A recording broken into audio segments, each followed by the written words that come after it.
Hola a todos, les habla Andrés Cervantes y bienvenidos sean a mi canal Arquicultura. Es momento de movernos hasta Jerusalén para conocer la historia y evolución de un lugar de gran importancia para tres de las religiones más practicadas del mundo. Antes de empezar con la historia de este lugar, debemos remontarnos hasta un punto donde la historia escrita se mezcla con la tradición, para ver una serie de eventos que han llegado hasta nuestros días a través de los libros sagrados de las religiones abrahámicas. Empezamos esta historia en el desierto del Sinaí, luego de la salida del pueblo judío de Egipto y antes de su llegada a la tierra prometida. Una vez que Moisés recibió de Dios las tablas con los mandamientos, este le pidió que elaborara una serie de artefactos para rendirle culto a él. El más famoso e importante es el Arca de la Alianza, desde donde Dios se comunicaría con el pueblo de Israel. El arca y los demás objetos para el culto debían ser puestos en un templo, construido bajo instrucciones muy detalladas. Este es el tabernáculo, un recinto cubierto hecho de cortinas. Todo esto fue rodeado con más cortinas, generando un patio llamado atrio. Aquí se encuentra el altar, donde quemaban a los animales sacrificados como ofrendas, y un recipiente con agua donde los sacerdotes se lavaban manos y pies antes de ejercer su ministerio. Al interior, el tabernáculo se encontraba dividido por una cortina. El primer espacio es el santo. Aquí se encuentra la mesa de los panes y el candelabro, y tras la cortina está el Sancta Sanctorum, o Santo de los Santos. Este era el sitio destinado para instalar el Arca de la Alianza. El tabernáculo del desierto fue entonces un templo móvil que el pueblo judío utilizó durante los 40 años que vagó en el desierto. Nos desplazamos ahora hasta el siglo XI a.C., cuando el rey David conquistó esta ciudad habitada por los jebuseos, más adelante conocida como Jerusalén. Este fue el lugar en el que David estableció la capital del reino de Israel. Al norte de esta primitiva Jerusalén está el monte Moria, donde las escrituras cuentan que Abraham estuvo a punto de sacrificar a su hijo por petición de Dios. Este es entonces el sitio de la primera alianza, siendo este espacio un lugar de mucha importancia simbólica para los judíos. Es por esto que David escogió este lugar para edificar un templo permanente, ya que los días de vagar por el desierto desplazando el tabernáculo habían terminado hace mucho tiempo. Sin embargo, David no construiría el templo, sino su hijo Salomón, que lo sucedería como rey de Israel. En este lugar hay una roca, que fue señalada como la piedra en la que Abraham iba a sacrificar a su hijo. Justamente sobre esta roca se levantaría el templo. El primer libro de los Reyes, en el capítulo 6, nos describe de esta forma el templo construido por Salomón. Tenía 30 metros de largo, 10 de ancho y 15 de alto. El vestíbulo que precedía al santuario de la casa tenía 10 metros de ancho y 5 metros de fondo. A lo largo de los muros de la casa se construyó una galería que rodeaba el santuario y el Santo de los Santos. En derredor se abrían piezas laterales. Antes de seguir con la descripción, el perímetro del templo era escalonado, para que los entrepisos de las piezas antes mencionadas reposaran sobre el escalonamiento, en lugar de perforar el muro del templo. Entonces, la galería de abajo tenía un ancho de 2,5 metros, la intermedia tenía 3, y la tercera 3,5, porque se había dispuesto una entalladura por el contorno exterior de la casa, para no cortar los muros. La entrada a la galería inferior estaba al lado derecho de la casa. A la galería intermedia se subía por escaleras, y de ahí a la galería superior. Salomón comenzó la obra de la casa y la terminó. Le puso un cielo raso con molduras y tableros de cedro. En el interior, los muros estaban cubiertos desde el suelo hasta el cielo raso con planchas de cedro. Todo el interior estaba cubierto de molduras y el suelo estaba cubierto con un piso de ciprés. La casa por delante del Santo de los Santos tenía 20 metros. En el interior de la casa, el cedro había sido esculpido en forma de calabazas, de palmas y de guirnaldas de flores. Todo estaba revestido de cedro y no se veían las piedras. El Santo de los Santos, en lo más interior de la casa, había sido preparado para poner allí el Arca de la Alianza. Delante del Santo de los Santos, que tenía 10 metros de largo, 10 de ancho y 10 de alto, se levantó un altar de cedro recubierto de oro fino. Salomón revistió de oro fino el interior de la casa. En el Santo de los Santos puso 2 querubines de madera de olivo silvestre de 5 metros de alto. Con respecto a la morfología de los querubines, no hay una especificación, pero la representación de estos seres ha cambiado a lo largo de la historia, adaptándose a la estética del arte del momento. Es por esto que se cree que los querubines del templo de Salomón tenían una forma similar a una esfinge, estando acorde con el arte de los pueblos vecinos. Salomón revistió de oro a los querubines. Por dentro y por fuera, el piso de la casa estaba recubierto de oro. Las puertas del Santo de los Santos eran de madera de olivo silvestre. Ambas puertas de madera de olivo silvestre estaban esculpidas con querubines, palmas y flores. Todo estaba recubierto de oro, incluso los querubines y las palmas. De igual modo, la entrada del santuario estaba guarnecida con postes de madera de olivo silvestre, que ocupaban un cuarto de la puerta. Las 2 puertas eran de madera de ciprés. Cada una estaba constituida por 2 paneles que se articulaban. Allí habían esculpido querubines, palmas y flores, todo recubierto de oro. Hay varios elementos que no aparecen en el primer libro de los Reyes, aunque sí son descritos en el segundo libro de las Crónicas. Construyó también un altar de bronce de 20 codos de largo, 20 codos de ancho y 10 codos de alto. Hizo una gran pileta de metal fundido llamada mar, de 10 codos de borde a borde, enteramente redondo y de 5 codos de alto. Se apoyaba sobre 12 bueyes, 3 mirando al norte, 3 mirando al oeste, 3 mirando al sur y 3 mirando al este. Hizo 10 pilas que dispuso 5 a la derecha y 5 a la izquierda, para hacer en ellas las purificaciones. En ellas se lavaban las víctimas del holocausto, mientras el mar servía para las purificaciones de los sacerdotes. Hizo candelabros de oro según la forma ordenada, y los colocó en el lugar santo, 5 a la derecha y 5 a la izquierda. Construyó también el patio de los sacerdotes, el patio grande con sus puertas revistiéndolas de bronce. Luego de terminarse el templo e instalarse todos los utensilios necesarios para el culto, el Arca de la Alianza fue llevada hasta su lugar en el Santo de los Santos, donde permanecería oculta tras una cortina, y solo el sumo sacerdote podía acceder a esta zona del templo una vez al año.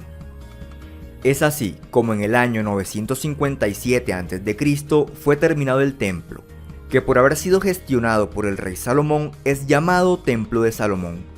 Este lujoso templo aparentemente no guarda similitud con el tabernáculo del desierto, aunque en esencia posee la misma distribución y elementos, pero todo mucho más grande, con el atrio, el altar, el agua, el lugar santo y el Sancto Sanctorum. En el 926 a.C., poco después de la muerte de Salomón, empezaron tensiones entre las zonas norte y sur del reino de Israel, terminando en la división del reino, quedando Israel al norte y Judá al sur, siendo Jerusalén la capital de este último. Por esta época, el judaísmo monoteísta tal como se conoce todavía no existía, y se refiere a él en esta época como Yahvismo, una religión monolatrista que adoraba únicamente a Yahvé como Dios nacional, sin negar la existencia de otros dioses.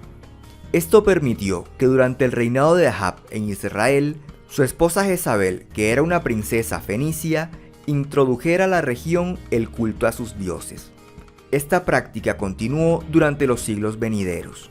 El segundo libro de los Reyes menciona que en el templo había elementos relacionados con la adoración al dios Baal, al ejército celestial y a la diosa Asherá.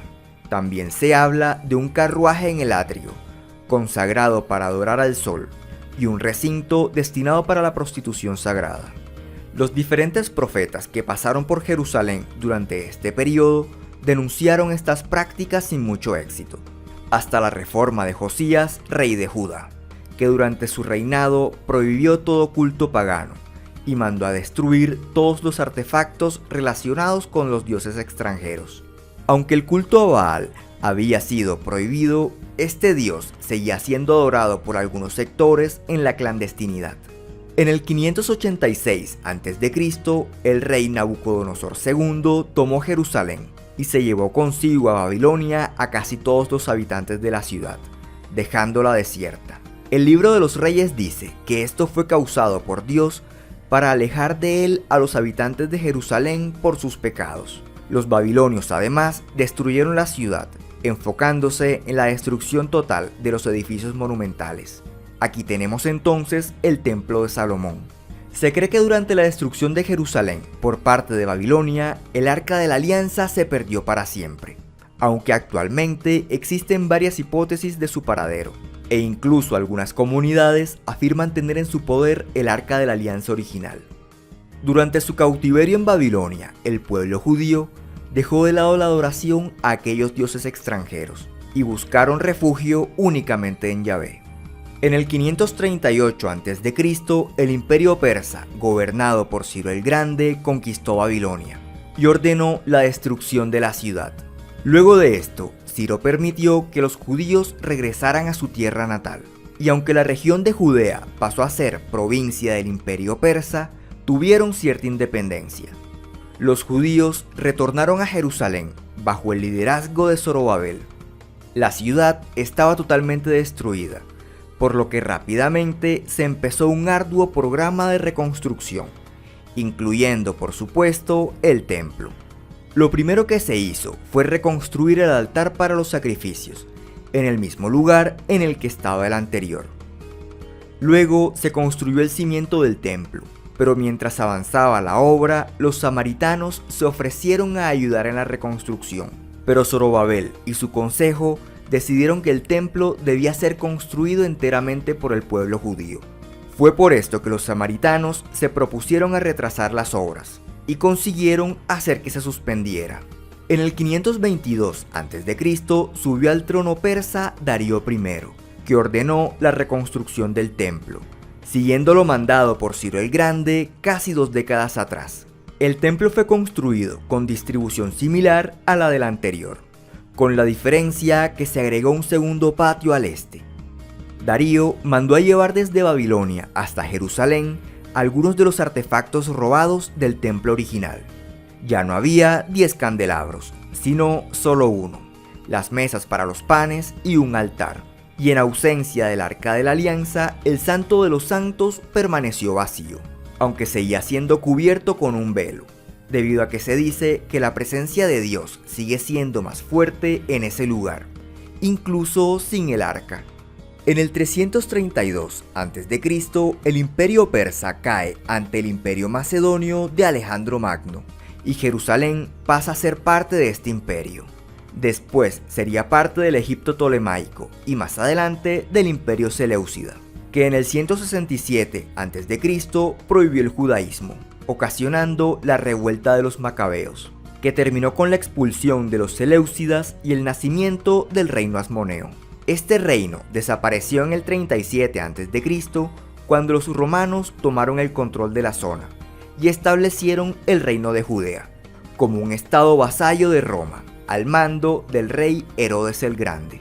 Herodes empezaría a gestionar una serie de obras para condicionar la ciudad, entre ellas la muralla y una intervención en el templo. En torno al edificio original se construyó una enorme explanada, que por la topografía tuvo que ser bordeada con enormes murallas, cumpliendo la función de muro de contención. El acceso principal desde Jerusalén era a través de un viaducto. Además de este, había otros accesos hacia el exterior, en la base de la plataforma, y uno al sur del muro occidental, al cual se llegaba por medio de una rampa. Junto a la muralla, además se construyó una columnata, generando una gran galería perimetral, y en el extremo sur, la Estoa Real, un edificio secular de 3 naves abierto de un lado. Además, en la esquina noroeste se construyó la Fortaleza Antonia, una enorme fortificación para albergar las tropas romanas establecidas en Jerusalén. Muy seguramente dentro de este lugar se encontraba el pretorio, donde se llevó a cabo el juicio de Jesucristo ante Poncio Pilato. Este es el templo que aparece mencionado en la Biblia en tiempos de Jesús, donde éste volteó las mesas y expulsó a los mercaderes que vendían animales en el patio del templo. Aquí hay que destacar que en una ocasión, al salir del templo, Jesús dijo: «Ven todo esto, en verdad les digo, no quedará ahí piedra sobre piedra, todo será destruido». Además se menciona en los evangelios de Marcos y Mateo que justo después de la muerte de Jesús se rasgó a la mitad el velo del templo, que era la cortina que separaba el santo del santo de los santos. Esto es interpretado como que Jesús con su muerte destruyó el pecado, es decir, la barrera que le impedía al hombre acercarse a Dios. En el 66 después de Cristo, en tiempos del emperador Nerón, Judea se rebeló ante los romanos, y el ejército de estos, dirigido por Vespasiano, marchó a Jerusalén para aplacar la revuelta. Mientras esto ocurría, Nerón se suicidó, y hubo varios emperadores con un reinado muy corto, hasta que el Senado romano proclamó emperador a Vespasiano, que regresó a Roma dejando a su hijo Tito a cargo de la situación en Judea. Esto terminó en el año 70 con la captura de Jerusalén. En el proceso, el templo fue saqueado y destruido, y habitantes de la ciudad fueron llevados como esclavos a Roma. Por cierto, con la venta de estos esclavos y los tesoros del templo, el emperador Vespasiano financió la construcción del Coliseo romano. Se dice que Tito dejó un muro en pie como recordatorio de la derrota judía ante Roma, aunque los judíos atribuyen la resistencia del muro como una promesa hecha por Dios, según la cual siempre quedará en pie una parte del templo, como símbolo de su alianza. En el año 131, el emperador Adriano ordenó la reconstrucción de Jerusalén, pero ahora con el nombre de Aelia Capitolina, y mandó a construir un templo romano dedicado a Júpiter Capitolino, en el lugar donde estaba el templo de Jerusalén, lo que desencadenó otra rebelión judía, que una vez aplastada en el 135 dio inicio a la dispersión del pueblo judío por el mundo, debido a que se les prohibió el ingreso a la ciudad. Esta prohibición aplicaba también para los cristianos. Además del cambio de nombre de la ciudad, a Judea se le dio el nombre de Palestina, haciendo alusión a los filisteos que habitaban la región. Aunque la entrada de los judíos a Jerusalén estaba castigada con la muerte, a estos se les permitía la entrada una vez al año para el Tisha B'Av, donde los judíos conmemoran los padecimientos de su pueblo y se lamentaban ante este muro por la pérdida del templo. De ahí su nombre de Muro de las Lamentaciones. Actualmente en el Tisha B'Av se conmemoran muchos más acontecimientos, además de la pérdida de ambos templos. Durante el mandato de Constantino I cesó la persecución a los cristianos, e incluso el emperador mandó a construir en el 326 la iglesia del Santo Sepulcro en Jerusalén. Para ese entonces, el templo de Júpiter había quedado poco a poco en el abandono, y sus restos se usaron en otras construcciones de la ciudad, desapareciendo casi por completo. Luego de Constantino siguió Constancio, un emperador afín al cristianismo, y después le siguió Juliano, conocido como el apóstata, porque profesaba la religión tradicional de la antigua Roma. A este emperador no le agradaban los judíos, pero le desagradaban aún más los cristianos, por lo que para hacerle daño al cristianismo se propuso construir el tercer templo de Jerusalén, llevando la contraria a la profecía de Jesucristo que dice que no quedaría piedra sobre piedra. El proyecto le dio popularidad a Juliano entre los judíos. Sin embargo, la obra no pudo ser ejecutada. Hacia el 610, Mahoma, originario de la Meca, empezó a tener revelaciones divinas y a compartir con sus más allegados estos mensajes, dando inicio al Islam. El Corán narra un acontecimiento ubicado alrededor del 620 y dice que Mahoma fue llevado hasta la mezquita más lejana y desde ahí subió al cielo para hablar con los profetas y luego regresó. En algún momento se identificó Jerusalén como el lugar donde ocurrió lo antes mencionado, por lo que por un tiempo los musulmanes oraban en dirección a Jerusalén, aunque luego de una revelación se estableció la Meca como el sitio hacia el que debían orar, y se dejó de hacer hacia Jerusalén, como lo hacían los judíos que habitaban en Medina. Hacia el 631, Mahoma había consolidado su poder en la península arábiga, quedando el Islam como principal religión de la zona, aunque sin establecer un país. Mahoma murió en el 632, y quien le sucedió conformó el primer califato, conocido como Califato Ortodoxo, unificando formalmente los pueblos musulmanes, mientras se daban a la tarea de expandir más el territorio. Los bizantinos habían perdido Jerusalén ante el imperio sasánida hace varios años, aunque después la recuperaron.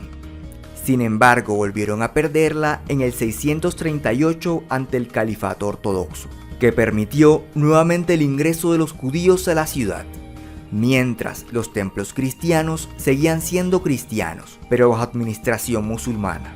Mientras, en el monte del templo quedaban algunas ruinas del templo romano y un par de estatuas de Adriano.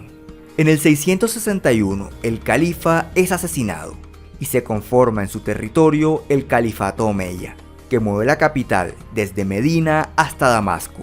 Hacia el año 683, un grupo en la Meca estaba en contra del Califato Omeya y proclamaron a su propio califa. Se cree que esto motivó al califa Omeya Abd al-Malik a construir un monumento alterno a la Kaaba, para que el centro del Islam no fuera la Meca, sino Jerusalén, dando inicio a una nueva construcción en el 687. Aquí tenemos la piedra fundacional, donde se construyó el Templo de Salomón, donde se cree que Abraham iba a sacrificar a su hijo, pero además, para los musulmanes, este es el lugar donde Mahoma subió al cielo. Esta roca tiene una abertura que lleva a una cueva, conocida como el Pozo de las Almas, cuyo nombre viene de una leyenda que dice que ahí se oyen las voces de las almas de los difuntos esperando el día del juicio final.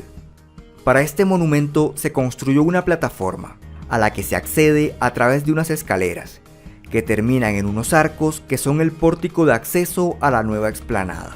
Algunos de estos arcos son de esta época, pero otros fueron construidos mucho más tarde. En torno a la roca se construyó un edificio de planta octagonal, coronado con una cúpula cubierta con planchas de plomo, siguiendo la estética de las construcciones bizantinas que había en la región. Recordemos que la arquitectura bizantina se caracteriza por tener plantas radiales poligonales en torno a una cúpula central. Este edificio no es una mezquita, realmente es una especie de relicario gigante que resguarda esta importante roca. Es por esto que a este lugar se le conoce como la Cúpula de la Roca.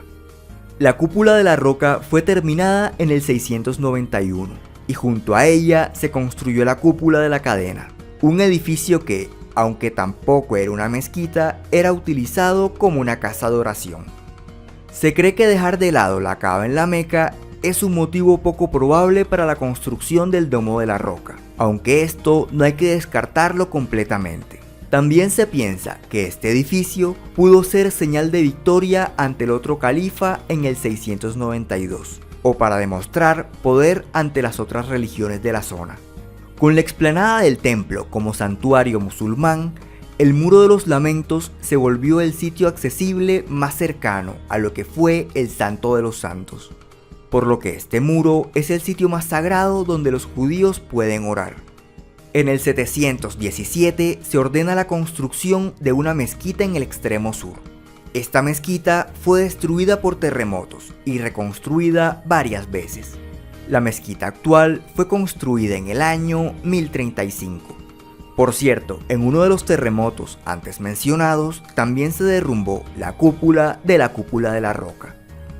Esta es la mezquita Al-Aqsa y su nombre significa la mezquita más lejana, porque el Corán dice que Mahoma fue llevado hasta la mezquita más lejana para subir al cielo, y se dice que eso ocurrió en la piedra que está dentro de la Cúpula de la Roca. Esta mezquita más adelante sería ampliada hasta alcanzar su tamaño actual. Hacia el 1095, el Papa, en colaboración con el emperador bizantino, inició una serie de campañas militares para recuperar el control de las tierras en las que habitó Jesucristo.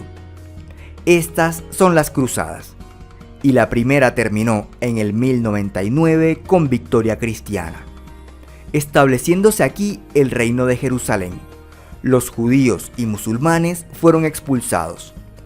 La mezquita Al-Aqsa fue utilizada como palacio real, llamada Templo de Salomón, y la cúpula de la roca fue consagrada como una iglesia cristiana, llamada Templo de Dios.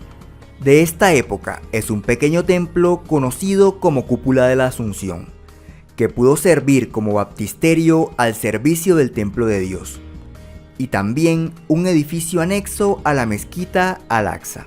En 1187, Jerusalén fue recuperada por Saladino, de la dinastía Ayubí, permitiéndole a los musulmanes y judíos regresar a la ciudad, y la cúpula de la roca volvió a ser consagrada como monumento musulmán. En 1229 terminó la Sexta Cruzada, donde los cristianos retomaron Jerusalén. Por esta época, algunos caballeros habían permanecido defendiendo los lugares santos del cristianismo. Estos caballeros tenían como cuartel la mezquita de Al-Aqsa, que por ser identificada como el Templo de Salomón, esta orden de caballeros recibió el nombre de Orden de los Pobres Compañeros de Cristo del Templo de Salomón, pero más conocidos como Caballeros Templarios. En 1244, los cristianos perdieron Jerusalén ante los joresmitas, quienes a su vez la perdieron en 1247 ante los ayubíes, y en 1260 terminó en manos de los mamelucos. Estos hicieron una serie de construcciones en la explanada, una especie de pórticos con arcos y cúpulas distribuidos en torno al domo de la roca. Las mezquitas, entre sus elementos, suelen tener un patio. En este caso, toda la explanada funciona como patio de la mezquita Al-Aqsa. Pero como aquí se encuentra la cúpula de la roca y otros edificios para el culto islámico, a este lugar también se le conoce como explanada de las mezquitas. Otro elemento típico de este tipo de construcciones son los minaretes. En este caso se hicieron 4 minaretes, construidos en diferentes momentos durante todo el siglo XIV. En 1517, el Imperio Otomano derrotó al Sultanato Mameluco, absorbiendo todo su territorio, incluyendo Jerusalén. Luego de esto, el sultán Solimán I ordenó la decoración de la cúpula de la roca, cubriéndola con azulejos de fayenza turcos. Con el tiempo, se irían construyendo estructuras más pequeñas relacionadas con el Islam, consolidando aún más la presencia musulmana en la explanada. Un último edificio que veremos fue construido a comienzos del siglo XVIII. Esta es la cúpula de Al-Khalili, construida en honor a un erudito islámico. Llegamos a 1918. Con el fin de la Primera Guerra Mundial y la caída del Imperio Otomano, la Sociedad de Naciones le otorgó Palestina al Reino Unido. Aunque el Imperio Otomano ya no existía, la población musulmana seguía habitando Jerusalén, y estos no aceptaban la administración británica.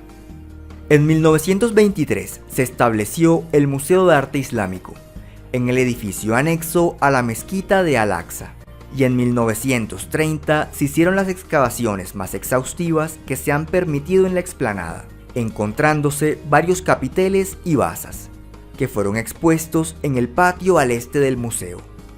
La migración judía, huyendo de Europa a Palestina a causa del nazismo, tensionó las cosas aún más en la ciudad. La situación era insostenible, y en 1947, tras la Segunda Guerra Mundial, el territorio fue dividido entre los estados de Palestina e Israel, dejando Jerusalén como una ciudad internacional, administrada directamente por la ONU. Tras la partida de los británicos en 1948, las naciones empezaron a replantear las fronteras, iniciando una guerra. Jerusalén, que debía ser internacional, fue tomada por Israel y Jordania, quedando estos últimos con la parte oriental de la ciudad, la que incluye el Monte del Templo. Además, Israel declaró Jerusalén como su capital oficial, cosa que no reconoció ningún país del mundo. Durante el control jordano, la cúpula de la roca fue restaurada, reemplazando las planchas de plomo con planchas de cobre recubiertas con pan de oro, dándole su icónica apariencia. En 1967, previendo un ataque, Israel atacó a sus vecinos, iniciando la Guerra de los 6 días. Tras la guerra, Israel anexó a su territorio varias zonas, entre ellas Jerusalén del Este, y por consiguiente el Monte del Templo, donde se izó una bandera israelí sobre la cúpula de la roca. Sin embargo, este gesto podría complicar las cosas aún más, así que se pidió retirar la bandera, y el gobierno israelí creó una institución dirigida por Jordania, para que administrara el Monte del Templo y los edificios que alberga. Todo este tiempo, el Muro de los Lamentos había sido el límite oriental del barrio marroquí, y no era más que un vertedero.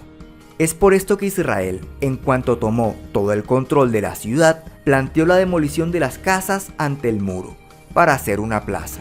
Pero ante la negativa de los habitantes de la zona, la demolición inició por la fuerza, afirmando que era una oportunidad única para despejar el muro.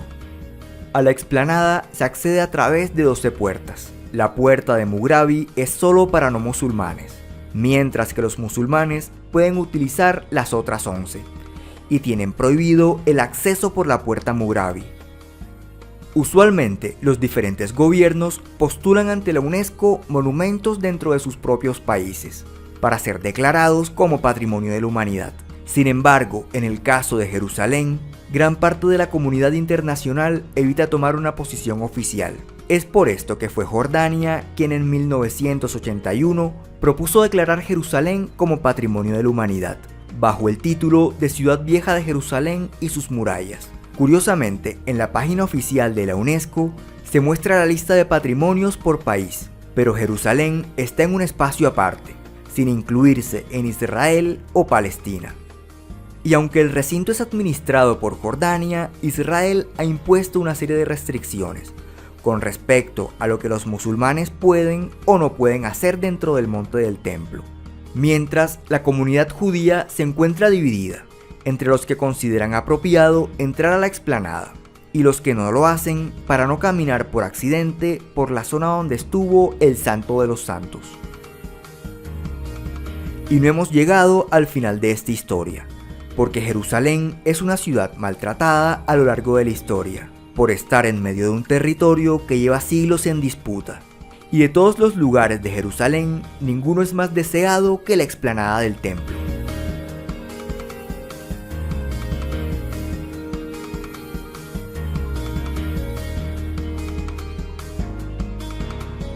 Y bueno, esto ha sido todo por hoy. Si te gustó, no te olvides de darle like y compartir con tus amigos. Y para que no te pierdas de próximos contenidos, suscríbete a mi canal de YouTube y sígueme en las redes sociales de Facebook e Instagram. Les habló Andrés Cervantes. Hasta la próxima.